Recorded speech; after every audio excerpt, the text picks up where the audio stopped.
살아계신 하나님, 지금 이 시간 렘넌트 기획팀 저희가 모였습니다. 모인 이 자리에 성령으로 역사해 주시고 성삼위 하나님께서 지금 저희 영혼육에 함께 하셔서 새 힘을 주시고 무엇보다 주님을 신뢰함으로 우리 안에 참된 평강이, 참된 은혜가, 참된 기쁨이 회복되게 하옵소서. 주님신 언약 따라 주님신 힘을 가지고 후대에게 주님신 언약을 전달하고 또 우리 후대가 세계복음화할 주님의 제자로 자라날 수 있도록 섬기기를 원합니다. 주님께서 길을 보여주시고 인도하시며 저희의 연약한 사역에 주의 강한 능력으로 함께 역사하여 주옵소서. 이 시간 우리 후대에게 전달할 말씀을 또 같이 나누고 기도합니다. 성령으로 충만케 하옵소서. 살아계신 주 예수 그리스도의 이름으로 기도합니다. 아멘. 요한복음 11장 25절에서 27절 같이 읽겠습니다.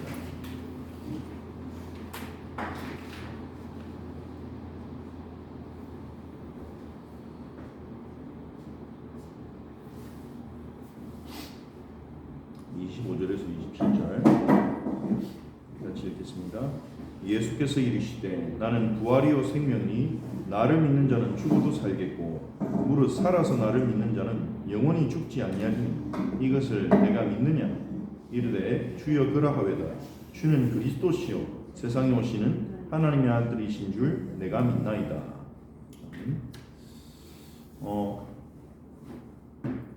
11장 1절에 보면요,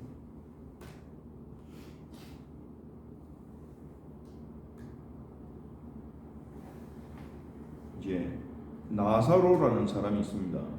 이 나사로는 예루살렘 옆에 있는 베단이라는 동네에 살고 있는 삼남매 중에 첫째죠.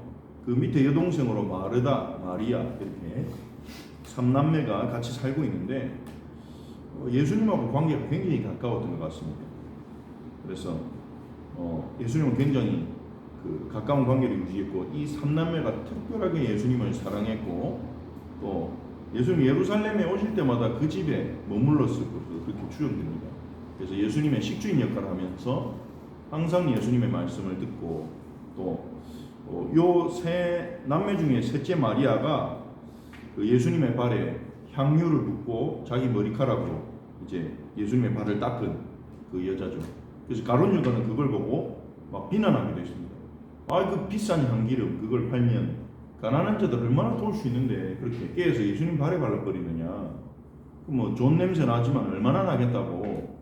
속 계산은 차라리 저걸 팔아서 가난한 자 나눠주라고 나한테 줬으면 내가 좀 빼돌릴 텐데. 이런 가룟 유다는 아까워서 그런 말을 했죠. 그때 예수님이 뭘 하지 말라고. 장차에서 내 장례를 준비하는 거다. 예수님은 그렇게 말씀하셨죠. 그 말은 예수님의 고난과 십자가 죽음에 대해서 제자들보다 더 오히려 깊이 깨달았다. 그렇게 볼 수 있습니다. 12제자보다. 베드로는 처음에 그 말을 들었을 때 예수님께 항변했죠. 그렇게 예수님하고 가깝고 큰 은혜 가운데 있는 남매인데요. 그 가운데 첫째 나사로가 병에 걸려서 죽어가게 된 것입니다.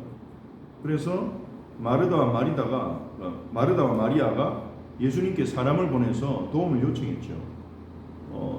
주님이 사랑하시는 자가 병들었습니다. 예수님도 이들을 각별하게 여기셨어요. 당신이 사랑하시는 나사로를 사랑하시는 자가 병들었나이다 이렇게 말하죠. 그러면 예수님이 빨리 오셔서 치료해 주실 줄 이제 기대하고 있었을 것입니다. 예수님이 오시면 치료될 것이라고 기대했겠죠. 왜냐하면 예수님께서 워낙 많은 병자들을 고치는 것을 봤으니까요. 이 삼남매가 예수님의 사역에 대해서 거의 다 알았겠죠. 그렇게 예수님 사랑했으니 따라다니기도 했을 것이고. 예수님 오실 줄 알았는데 예수님 바로 안 가셨어요. 4절에 보니까 이 병은 죽을 병이 아니라 하나님의 영광을 위하며 하나님의 아들이 이로 말미암아 영광을 받게 하려 함이라 이렇게 말씀하셨어요. 예수님은 이 병으로 인해서 나사로가 죽는 것이 아니라 하나님이 영광 받으시고 하나님의 아들이신 예수님이 영광을 받는 기회가 될 것임을 아신 겁니다. 예수님이 하나님의 아들이심을 나타낼 기회가 될 것을 아시고 이틀 동안 더 머무셨어요. 이 5절 6절 읽어보면 조금 이상하죠. 본래 마르다와 그 동생과 나사로를 사랑하시더니, 이 삼남매를 예수님이 굉장히 사랑하셨는데, 근데 6절에 보니까 병들었다함을 들으시고 그 계시던 곳에 이틀을 더 유하시고, 굉장히 사랑하셨는데 병들었다는 말을 듣고도 이틀 동안 계시던 곳에 그대로 계셨어요. 안 가신 거죠. 그리고 이틀이 지나고 나서 제자들에게 유대로 다시 가자 이렇게 하신 거예요. 근데 이때가 이제 예수님이 예루살렘으로 가는 것은 굉장히 위험한 상황이었습니다. 왜냐하면 요한복음 8장에서 예수님이요, 너희는 너희 앞에 마귀에게 났으니 이러면서 바리새인들과 정면으로 한번 붙으셨거든요. 그러니까 무슨 우리가 마귀자녀 말도 안 되는 소리 하지 마라 이러고, 예수님이 아브라함이 나의 때가 올 것을 보고 기뻐했느니라. 그러니까 유대인들이 돌로 쳐서 예수님 죽이려고 했단 말이에요. 그래서 예수님이 제자들하고 이 예루살렘은 좀 멀리 떨어진 지역에 피신을 가 있는 상황이었습니다. 그러니까 제자들이 걱정하죠. 8절에 라비여, 방금도 유대인들이 돌로 치려 했는데, 얼마 전에 돌로 치려 했는데 거리로 가시면 괜찮겠습니까? 예수님이 낮이 12시간 아니냐? 사람이 낮에 다니면 이 세상의 빛을 봄으로 실족하지 않는다. 밤에 다니면 그 빛이 그 사람 안에 없는 거로 실족한다. 이 말은요, 아직은 낮이다. 아직은 내가 해를 당할 때가 아니다. 괜찮다 이 말이에요. 예수님이 십자가에서 이제 잡혀가시기 직전에, 겟세마네 동산에서 기도 끝나시기 직전에 이제는 그들의 때니라 그렇게 말씀하시죠. 내어주시는 그때가 있는 겁니다. 하나님께서 자기 아들을 이 악한 권세에 내어주신 때가 있는데 아직 아니라 이거죠. 그러면서 11절 예수님이 우리 친구 나사로가 잠들었도다. 내가 깨우러 가야 되겠다. 그런 거예요. 그러니까 제자들이 주여 잠들었으면 다행이죠. 낫겠나이다. 그러는 거죠. 지금 아까 죽어간다는 사람이 이틀이 더 지났으니 잠만 들었겠습니까? 이 말이죠. 근데 예수님은 그의 죽음을 알고 말씀하신 거예요. 이미 나사로가 죽었다는 걸 예수님이 알고 계셨어요. 근데 제자들은 예수님 말을 그냥 말 그대로 문자적으로 잠든 걸로 그렇게 생각한 거죠. 그저 예수님이 밝히 말씀하십니다. 14절에 나사로가 죽었느니라. 그런데 내가 거기 있지 않은 것을 너희를 위하여 기뻐한다. 왜 그렇습니까? 내가 거기 있었으면 병자를 고치는 예수만 너희가 봤을 것이다. 근데 이제 너희는 죽은 자를 살리는 예수를 경험하게 될 것이다. 그럼 너희가 나를 믿게 될 것이다. 그래서 너희를 위하여 기뻐한다. 이렇게 말씀하신 거죠.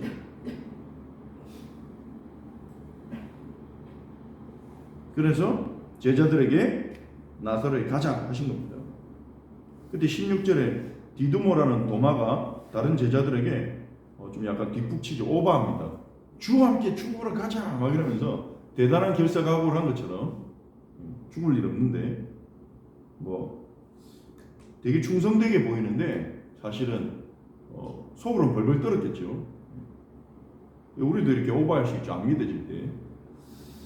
17절에 보니까 예수님이 베다니에 딱 도착하시니까요, 제법 시간이 걸렸겠죠. 외곽에서 베다니까지 가는데 벌써 무덤에 들어가서 나흘이 된 거예요. 죽어서 이제 무덤에 들어간 지 오래된 거, 며칠 된 겁니다. 나흘이 된 겁니다. 베다니는 예루살렘에서 가까운 지역인데요. 그래서 예루살렘에 많은 유대인들이 마르다와 마리아에게 위문하러 온 거예요. 이 삼남매가 제법 위치나 이런 재력이나 이런 게 좀 있었던 집이 아닌가 싶습니다. 마르다는 예수님이 오셨다는 말을 듣고 바로 나갔는데요, 마리아는 안 나갔어요. 그 소식을 듣고도 삐진 거죠. 이제 마음 좀 상한 것 같아요. 너무 슬프니까 속상해가지고 마르다도 예수님한테 가가지고 먼저 살짝 따집니다. 함부로 말 못하고 워낙 사랑하고 존경하는 분이니까 주께서 여기 계셨더라면 내 오라비가 죽지 아니하였겠나이다. 아니, 주님이 좀 오셨더라면, 여기 계셨더라면 우리 오빠를 살리셨을 텐데. 너무 이제 속상한 거지. 그러나 나는 이제라도 주께서 무엇이든지 하나님께 구하시는 것을 하나님이 주실 줄을 아나이다.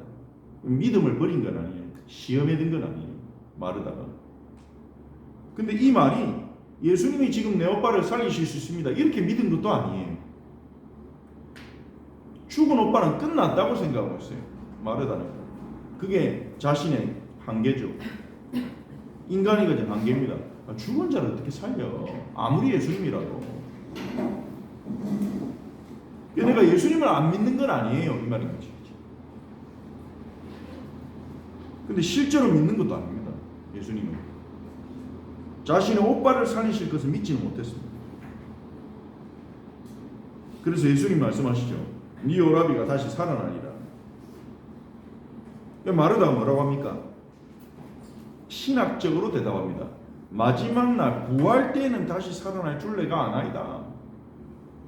마지막 날 부활할 때, 그때는 의인들이 다 부활하지 않습니까? 그때는 우리 오라버니가 살아나겠죠. 그러니까 예수님 말씀하십니다. 나는 부활이요 생명이니 나를 믿는 자는 죽어도 살겠고 무릇 살아서 나를 믿는 자는 영원히 죽지 아니하리니 이것을 내가 믿느냐? 여기서 나는이 나와요. 나는. 이 요한복음의 특징이 이 요한복음의 7번에 나는 무엇이다 이런 선언이 나오시거든요. 그걸 나는 무엇이다 이거를 헬라어로 에고에이미 그렇게 말합니다. 에고에이미. 근데 에고라는 말은 영어로 I예요. 나는. 근데 aim이라는 건 I am이거든요. 그러니까 I가 2번 들어가는 겁니다. 보통 aim이 하면 I am이라는 뜻이 다 들어가기 때문에 에고를 앞에 붙일 필요가 없어요. 근데 에고 에임이 이 말은 어떤 의미와 연결되느냐? 구약에서 여호와 하나님이 자기를 모세에게 알리실 때 나는 스스로 있는 자니라 그렇게 말씀하셨을 때 그게 히브리어로 히브리어 원어의 뜻을 그대로 직역하면 스스로 있는 자는 I am who I am이에요. I am who I am. 그 스스로 있는 자를 번역하면 나는 나다 이 말이에요. 정확하게. 한글로 번역하면서 스스로 있는 자 이렇게 번역했는데 나는 나다 이런 뜻이 하나님. 그러니까 하나님을 정의할 말이 없다는 겁니다. 하나님은 빨갛다, 멋지다, 아름답다 이런 말로 정의할 수가 없다는 겁니다. 왜냐 그분은 창조자이기 때문에 피조물의 언어로 그분은 완벽하게 표현할 수 없다는 거예요. 나는 나다. 그리고 또 히브리어 그 뜻이 될 수 있는 게 나는 나일 것이다. 나는 변하지 않을 것이다. 나는 변하지 않는다. 이런 뜻도 있습니다. 에고의 의미가 그 뜻하고 다 연결되는 거예요. 그걸 7번 히브리어 완전수로 예수님이 표현하신 것을 요한복음에 기록했거든요. 그 말은 이 표현을 통해서 요한은 예수님이 여호와 하나님과 동일한 분이심을 강력하게 증언하고 있는 거예요. 이 히브리 문화 전통을 아는 사람들은 그 의미를 바로 캐치를 딱 하죠. 예수님이 그 중요한 선언을 마르다에게 하셨는데 뭐라고 했냐? 그 이전에 예수님이 나는 무엇이라고 했습니까? 나는 생명의 떡이다. 나는 세상의 빛이다. 나는 선한 목자다. 나는 양의 문이다. 이렇게 표현하셨는데 여기서는 나는 부활이요 생명. 예수님 안에 부활 생명이 있다는 거예요. 그러면서 뭐라고 하십니까? 나를 믿는 자는 죽어도 살겠고 죽을 수가 없다. 다시 살아나게 될 것이다. 그 말이죠. 살아서 나를 믿는 자는 영원히 죽지 아니하리라. 나는 너에게 부활 생명, 영원한 생명을 주는 자입니다. 에고에임이란 뜻까지 연결시키면 이렇게 됩니다. 나는 너희에게 부활 생명, 영원한 생명을 주는 여호와니라. 엄청난 고백을 하신 거죠. 이걸 나타내시려고 예수님이 이틀 동안 더 머무신 거예요. 나사로가 죽을 때까지 기다리신 겁니다. 마르다가요. 그때 27절에 고백합니다. 주여 그러하외다. 아멘 이 말이죠. 아멘 그러하외다. 아멘. 아멘이란 말 뜻이 그렇게 될 줄 내가 믿습니다 이 뜻이라고 했잖아요. 그러하외다. 아멘 이 뜻입니다. 내가 믿습니다. 그러면서 신앙 고백합니다. 주는 그리스도시요 세상에 오시는 하나님의 아들이신 줄 내가 믿나이다. 딱 잡은 거예요. 마르다가 딱 믿은 겁니다. 그 말씀이요. 그래 예수님은 하나님이신데 살아계신 세상에 오신 하나님의 아들이신데 이분이 그리스도신데 죽은 우리 오빠를 못 살리겠냐. 내가 내 틀에 갇혀 있었구나. 내 기준에 갇혀 있었구나. 그 순간에 깨달은 거죠. 그리고 마르다를 부릅니다. 마르다 불러가지고 선생님이 너를 부르신다. 예수님이 안 불렀잖아요. 근데 마르다가 마리아를 보냅니다. 왜 그렇습니까? 자기가 깨달은 것을 마리아도 알아야 된다고 이제 생각했기 때문이겠죠. 마리아가 이 오빠를 볼 수 없다는 불신함과 슬픔에서 벗어나야 된다고 생각했기 때문이겠죠. 그래서 마리아가 예수님 부르신다니까 그제서야 급히 일어나서 예수님께 나아갑니다. 근데 예수님은 아직도 마을에 들어오지 않고 입구에 그대로 서 계신 거예요. 왜냐? 지금 예수님에게 중요한 게 그거예요. 나사로를 살리는 게 중요한 게 아닙니다. 중요한 제자들, 옆에 12제자 같이 보고 있잖아요. 중요한 제자들에게 자신이 누구신지를 알리고 자신의 영광을 나타내실 시간표인 거예요. 우리는 기적, 응답 이런 게 중요하다고 생각합니다. 그게 일어나면 하나님이 역사하셨구나. 근데 하나님께는 그게 중요하지 않아요. 우리가 예수님의 영광을 아는 게 중요한 겁니다. 예수님을 누구로 아느냐? 예수님이 어떤 분으로 믿느냐? 오늘 기도처에도 구약의 성도들이 기적 때문에, 성막 때문에, 절기 때문에 그리스도를 놓쳤다. 그렇게 말씀이 나왔죠. 보통 그것 때문에 놓치거든요. 기적이나 응답, 역사 이런 것 때문에 그리스도가 누구신지 믿는 것을 놓쳐요. 예수님에게 중요한 건 그겁니다. 그래서 아직 마을에 들어가지도 않고 피곤하실 텐데 제자들하고 멀리서 베다니까지 걸어오셨잖아요. 이때 뭐 자동차가 있는 것도 아니고 피곤하실 텐데 마을 입구에 있어서 마르다에게 답을 딱 주시고 마리아를 기다리시는 거죠. 마리아가 벌떡 일어나니까요.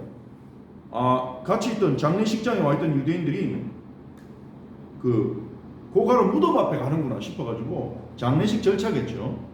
그 장례식 절차겠죠. 뭐 우리가 입관하고 뭐 그렇게 하듯이 유대인들이 다 벌떡 일어나면서 다 따라온 거예요. 마리아가 예수님 앞에 가니까 유대인들이 다 옆에 따라온 겁니다.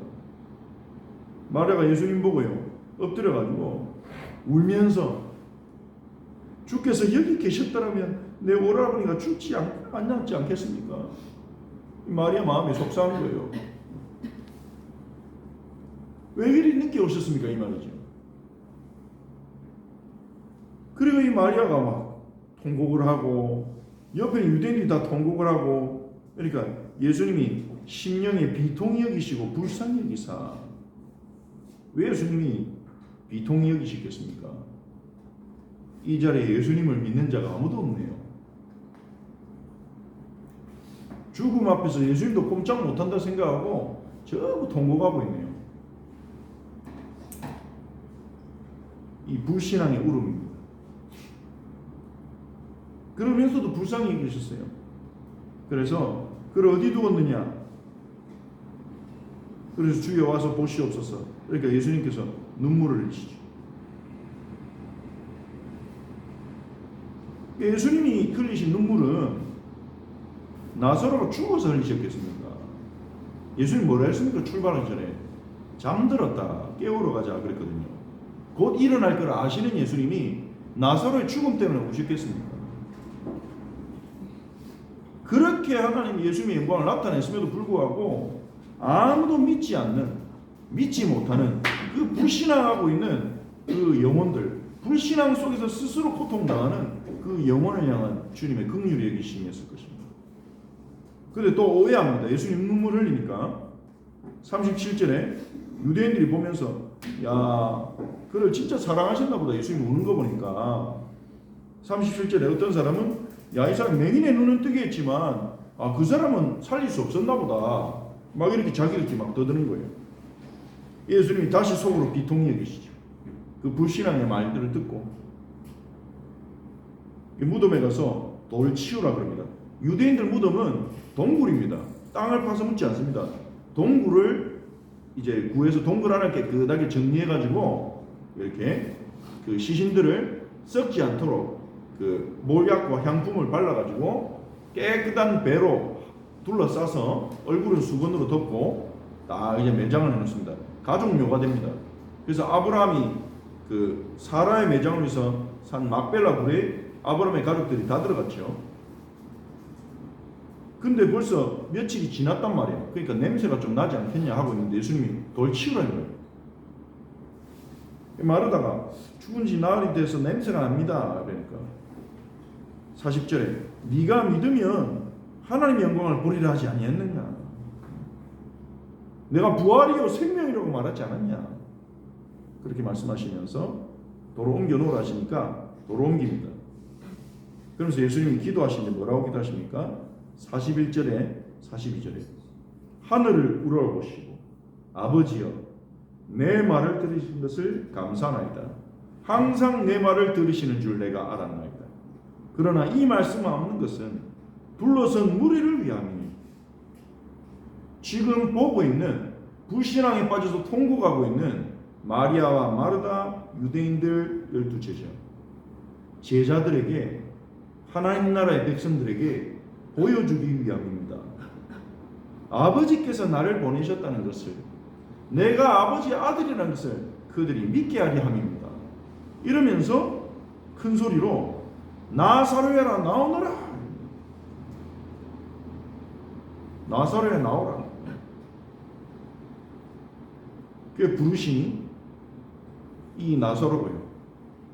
죽은 나사로가 배로 꽁꽁 묶인 상태로 일어나서 뒤뚱뒤뚱거리면서 나오는 거죠. 살아나서 얼굴은 여전히 수건으로 묶여 있어요.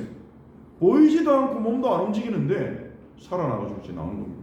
예수님이 빨리 풀어주라. 그래서 이걸 본 많은 유대인들이 예수님 믿게 됐습니다. 바리새인들이 예수님을 죽여야 되겠다. 이 사람 안 죽이면 안 되겠다. 작정한 게 이 사건 때문입니다. 죽은 자를 살렸다. 여기서 수많은 사람들이 이 메시아를 인정하고 따르기 시작한 거예요. 나사로까지도 죽이려고 했어요. 왜냐하면 사람들이 가서 나사로 구경하고 나사로 사는 거 보고 또 믿으니까. 제목이 잘못됐네요. 나사로에 일어나라라고 제가 제목인데 나오너라 예수님 말씀하셨는데 다른 의미가 있는 것은 아닙니다. 제가 제목 정하고 나서 메시지를 정리를 한다고 그래 됐습니다. 수정하겠습니다. 자, 그러면 이 본문에서 우리가 붙잡을 건 뭡니까? 이 성경을 보면서요. 우리 렘넌트는 왜 오직 예수인지 이유를 깨달아야 돼요. 이번 강단 말씀하고도 연결됩니다. 왜 오직 예수입니까? 예수님은 부활이요 생명이시기 때문입니다. 그 누구도 그 어떤 종교도 그 무엇도 죽음을 이기게 할 수 없습니다. 예수님은 부활이십니다. 예수님이 부활하셨을 뿐만 아니라 예수를 믿는 자에게 부활하게 하십니다. 부활 생명을 주십니다. 그리고 나를 믿는 자는 영원히 죽지 아니하리라. 예수님은 영원한 생명을 주십니다. 창세기 1, 2장에 에덴에서 누릴 수 있었던 영원한 생명, 그곳에서는 생명나무가 있었죠. 그것을 다시 회복시켜 오셨어요. 요한복음 3장 16절에 이렇게 말하죠. 하나님이 세상을 이처럼 사랑하사 독생자를 주셨으니 누구든지 그를 믿는 자마다 멸망하지 않고 영생을 얻게 하려 하심이라.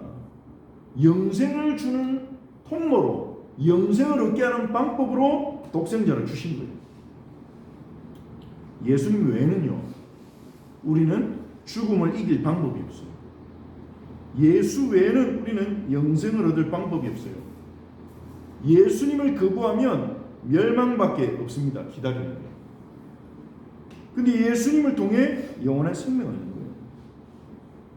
자, 우리에게는 죽음이 피할 수 없는 재앙입니다. 다 통곡했어요. 그 믿음 좋던 마르다도 마리아도 울고 유대인들이 다 통곡하고 있었어요. 제자들도 잠들었으면 좋겠습니다. 이랬단 말이에요. 근데 예수님에게는요, 진짜 잠든 것에 불과했어요. 왜 그렇습니까? 다시 살리실 수 있으니까. 그게 예수님의 관점입니다. 우리는 우리의 현실, 우리의 문제를 자꾸 내 관점으로 보고 통곡합니다. 예수님의 관점으로 봐야 돼요, 우리는. 왜냐? 예수님이 우리와 함께 하시잖아요.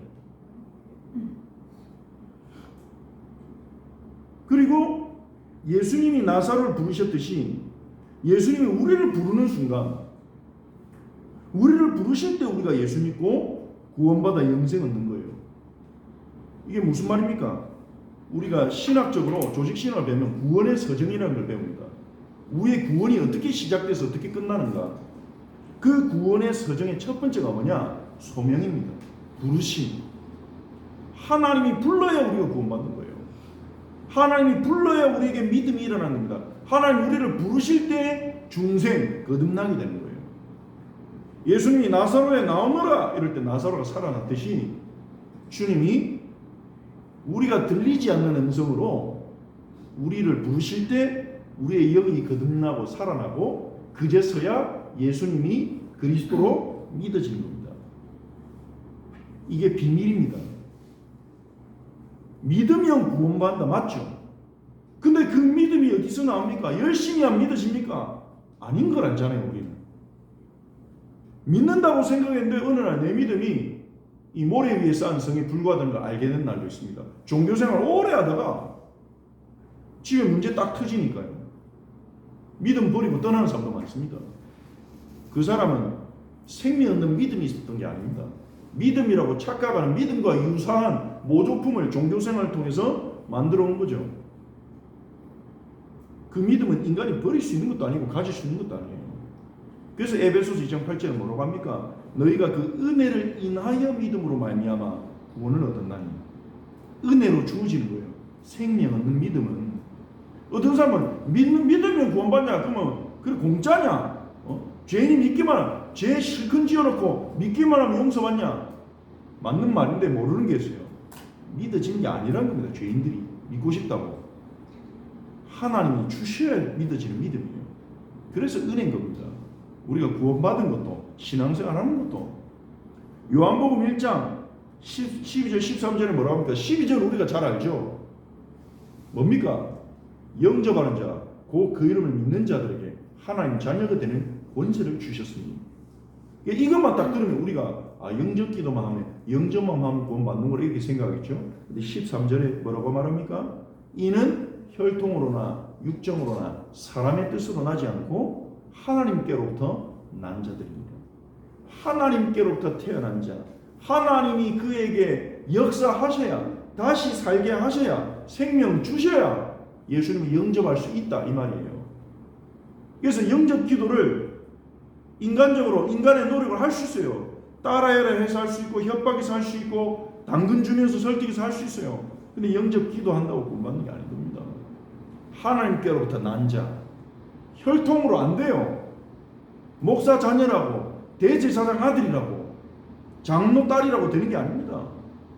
육정으로나 인간의 감정으로 되는 게 아닙니다. 울고 막 내가 울면서 영접하고 그런다고 되는 게 아닙니다. 하나님께로부터 난 자, 하나님이 그 사람을 거듭나게 하셔야 믿어지는 거예요. 그래서 구원의 서정에서 믿음 이전에 중생이 있어야 되고 중생 이전에 하나님의 부르심이 있는 겁니다. 요한복음 6장 44절에도요. 한번 같이 찾아볼까요?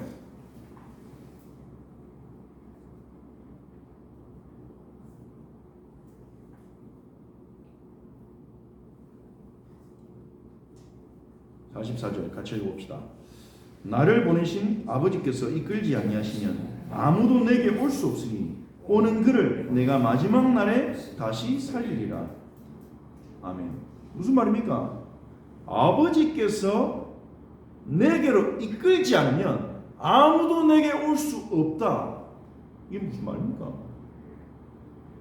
예수님께 많은 사람이 왔잖아요. 따라다녔잖아요. 무리들.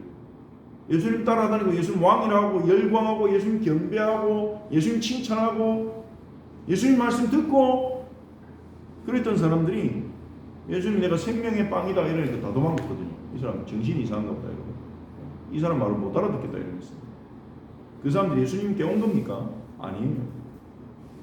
예수님께 왔다는 말은 뭘 말하는 겁니까? 예수님의 제자가 되는 것, 구원받는 걸 말하는 거죠. 아버지께서 내게로 데려오지 않으면 아무도 내 제자가 될 수 없다. 아무도 나를 따를 수 없다. 이 말인 거예요. 무슨 말을 하는 겁니까? 똑같은 말이에요. 요한복음 1장 13절이나 에베소 2장 8절이나 하나님의 은혜가 아니면 예수를 믿을 수 없다. 하나님의 은혜가 아니면 예수님을 진심으로 그리스도로 믿을 수 없다 이 말이에요.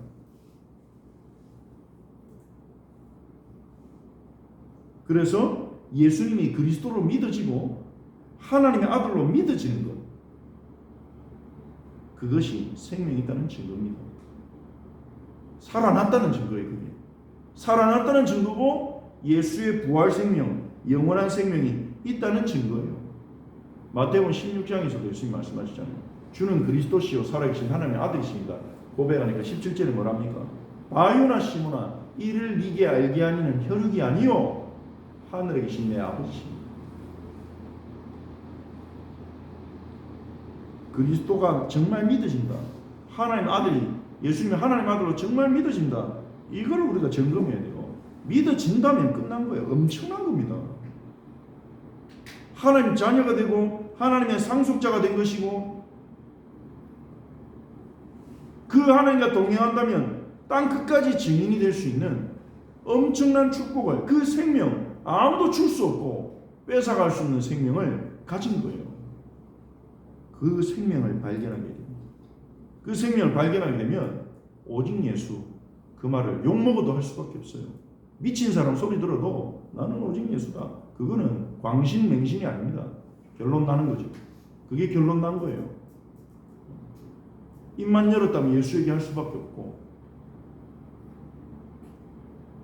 중요한 사람 만났다 예수님을 말하지 않을 수 없고, 복받기 위해서가 아닙니다. 그거는 응답받기 위해서가 아닙니다. 칭찬받고 인정받기 위해서가 아닙니다.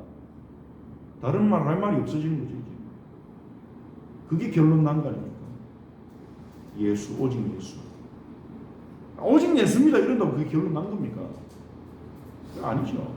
결론 나고 싶은 거죠. 그거는 오직 예수로 결론 났다면 다른 사람 인정받을 필요도 없어요. 누가 잘해준다고 막 기분 좋아지고, 누가 좀 안 챙긴다고 막 기분 나쁘고 힘 빠지고 신앙생활도 하기 싫고, 그래야 될 필요도 없어요. 예수 한 분으로 충분한데, 내 앞에 예수 섬긴 형제 있다 너무 귀하고, 정말 예수 말하고 예수 섬기는 영적 지도자가 있다 너무 고맙고 귀하고, 그냥 그래 되는 거죠. 이제 오직 예수로 결론 났죠. 우리 렘넌트들이 오직 예수인지 이유를 깨달아야 됩니다. 오직 예수를 앵무새처럼 따라하는 게 아니라 왜 오직 예수인가, 그 이유를 발견해야 돼요. 주님은 그냥 넘어가시지 않습니다.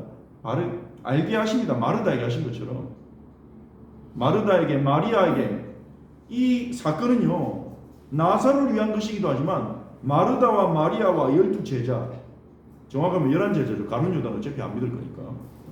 그들을 위한 이벤트였습니다.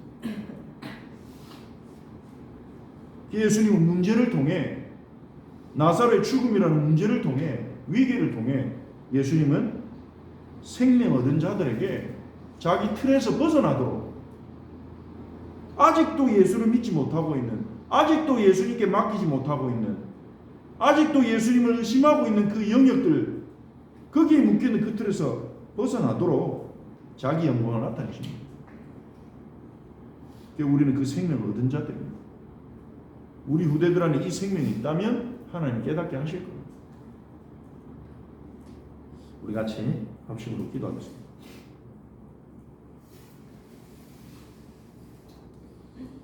나사로를 부르셨듯이 날마다 우리를 불러주셔서 이 주님의 음성 듣고 우리가 살아나도록 이 생명을 얻고 이 생명을 누리게 해달라고 우리가 기도하고, 또 우리 안에 있는 이 어마어마한 생명이 있음을 우리가 알고 속지 않도록 은혜를 달라고 우리가 기도해야 되겠습니다. 그래서 우리를 통해 우리 후대들에게 예수의 생명, 왜 오직 예수인지 그 이유가 전달될 수 있다. 우리 후대들이 왜 오직 예수인지 이유를 깨닫게 해달라. 오직 예수란 말을 따르는 게 아니라 그 이유를 우리 렘넌트들이 보고 깨달을 수 있도록, 부활이요 생명이신 주님 만날 수 있도록 우리 같이 합심으로 같이 한번 기도하겠습니다. 살아계신